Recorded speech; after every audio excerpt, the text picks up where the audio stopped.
Aquela coisa do cuidado. Eu sei que você está enfermo, e eu achei muito bonita essa dinâmica de o cuidado de cada um, a constatação de cada um, de dizer, olha, nós estamos passando por isso, mas louvado seja Deus, que Ele está dando força, nós estamos continuando.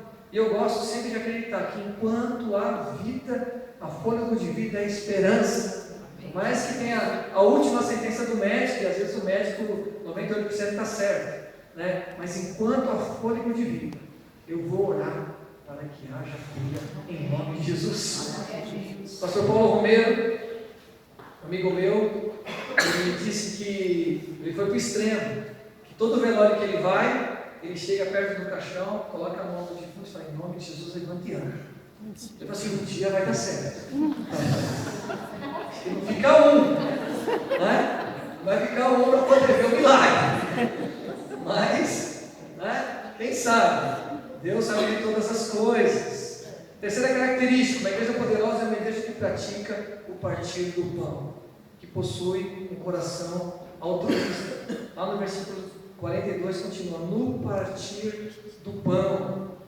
Versículo 45, vendiam as suas propriedades e bens e os repartiam por todos, segundo a necessidade de cada um. Verso 46, e perseverando unânimes todos os dias do templo, e partindo o pão em casa, comiam com alegria e singeleza de coração. E Atos capítulo 4, versículo 32, era um coração e uma alma da multidão dos que criam, e ninguém dizia que coisa alguma do que possuía em sua própria faltava, mas todas as coisas vieram comuns. Todas as coisas vieram comuns. A coisa da partilha, de saber que eu sou solteiro, e eu tenho carro, e eu vou sozinho para a igreja, mas quando eu ir embora está chovendo, e tem 2, 3 irmãos que vão a pé. Irmão, entra no meu carro e vamos comigo.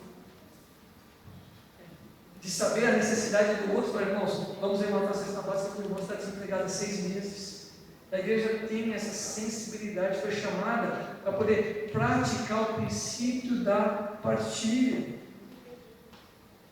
Interessante que nos dias atuais a tônica da mensagem é quanto mais você acumula, mais você é abençoado. Só que no reino de Deus é diferente.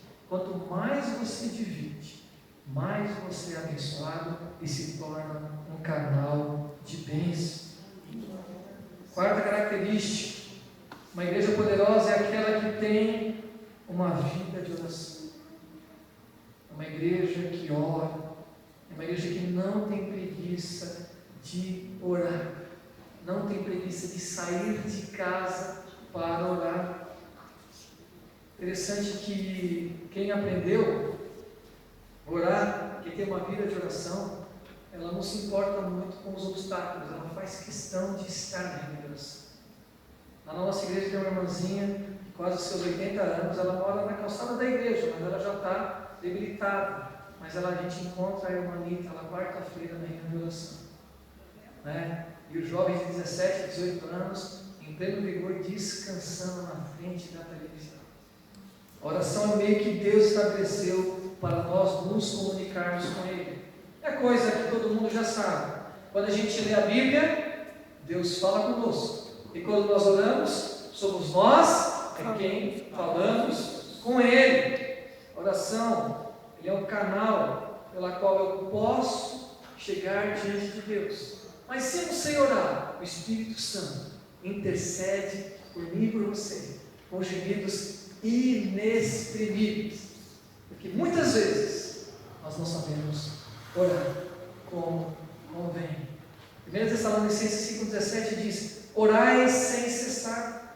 Orai sem cessar significa orar o tempo todo, em todo tempo. Orar o tempo todo, em todo tempo.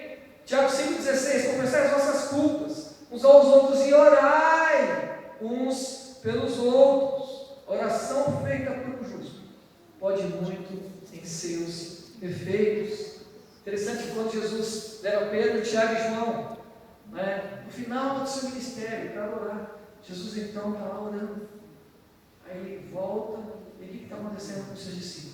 Dormindo, né? A gente copia Pedro, Tiago e João. Nenhuma hora pudeste vigiar comigo, vigiar e orar para que eu não entreis em tentação. O Espírito está pronto, mas a carne é fraca. O famoso avivalista, pastor Billy Graham, já dizia: muita oração, muito poder. Pouca oração, pouco poder. Nenhuma oração, nenhum poder. E John Knox, pastor escocês e avivalista também do século XV, teve uma frase que marcou o seu ministério: dá-me a Escócia, senão morrerei. Um homem que, apaixonado por Jesus Cristo, olha para a sua nação e fala: essa nação precisa conhecer as boas novas de salvação. Da Escócia, senão morrerei. E ele dizia: um homem com Deus é sempre a maioria. Um homem com Deus será sempre a maioria. E o interessante é que a rainha, na sua vida de oração, ela foi tão marcante que Maria, a rainha da Escócia, certa vez disse, e isso está gravado nos anais da história: eu temo mais as orações de John Knox do que todo o montado dos exércitos da Europa. Porque quando John Knox ora, ele fala com Deus. É como se o presidente da República olhasse para um pastor, abaixasse a cabeça de constrangimento assim: ele é homem de Deus, e se ele falar com Deus, eu estou perdido. Olha a vida de oração de alguém que resolveu parar para falar com Deus e também para ouvir a voz de Deus. Quinta e última característica: uma igreja poderosa é aquela que está pronta para receber todos aqueles que Deus há de enviar. Versículo 47: louvando a Deus e caindo na graça de todo o povo, e cada dia acrescentava-lhes o Senhor os que iam sendo salvos. Naquela pregação, 3.000 almas foram convertidas, mas a pregação parou por aí. E à medida que a mensagem ia chegando, as pessoas iam sendo convencidas do seu pecado, através da justiça e do juízo de Deus, pelo mover sobrenatural do Espírito Santo. E a igreja ia crescendo, e a igreja ia crescendo, e Deus ia acrescentando aqueles que iam sendo salvos. Interessante, queridos, é que muitas vezes nós nos amamos tanto, nós nos gostamos tanto, que quando chega alguém, essa pessoa tem uma dificuldade de se entrosar, porque a gente está tão ensimesmado, tão fechado, a gente está tão dentro de uma redoma nossa, que a gente tem dificuldade de aceitar aquele que Deus está mandando. E nós temos que ter o coração preparado para isso, para aceitar aqueles que Deus há de enviar para que sejam salvos. Eu me recordo que quando eu me converti, eu aceitei Jesus em 86 e me converti em 90. Existe uma coisa muito diferente de aceitar Jesus, Quando dizia para os amigos: você aceita Jesus? Eu aceito. Você aceita o cafezinho? Eu aceito. O pessoal aceita Jesus como aceita o cafezinho. Todo mundo aceita. Todo mundo quer ser abençoado. Quem você conhece que não quer ser abençoado? Chega para o maior ateu do mundo: você quer ser abençoado? Não quero nada, você pode ser abençoado. Todo mundo aceita. Mas a conversão é a mudança de vida. É você deixar de ir para o caminho que você estava, começar a voltar. Não, o caminho de Deus. Começar a voltar de volta para Ele.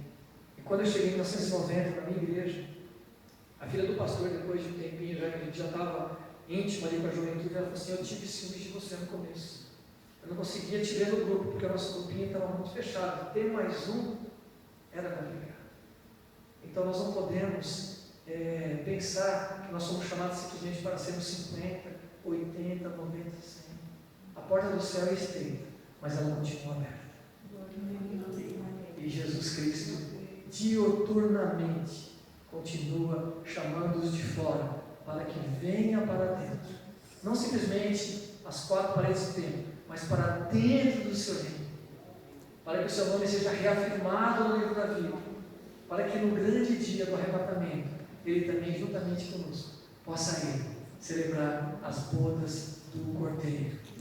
E o Senhor, Cada dia acrescentava-lhes o Senhor os que iam sendo salvos.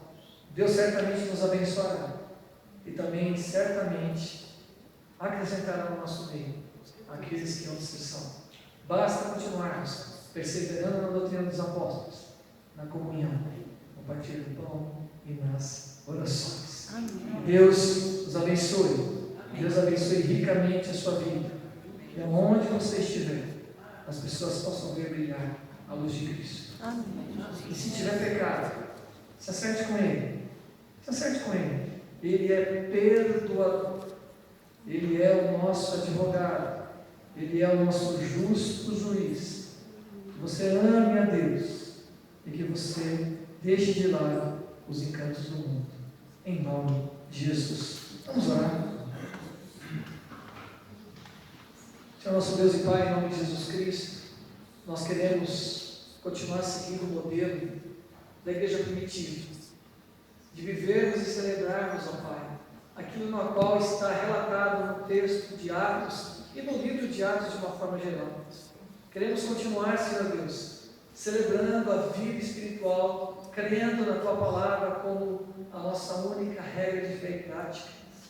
Nós queremos, Senhor Deus, em nome de Jesus também, investirmos na comunhão, na oração, no partir do pão. Que nós possamos estar atentos, Senhor Deus, a todas as pessoas que nos cercam, que possamos, aonde nós estivermos, fazer a Tua vontade e descobrirmos, ó Deus, a cada vez mais tempo que o Senhor tem para conosco, de chamamento, de ministério, de vida espiritual, de vida devocional.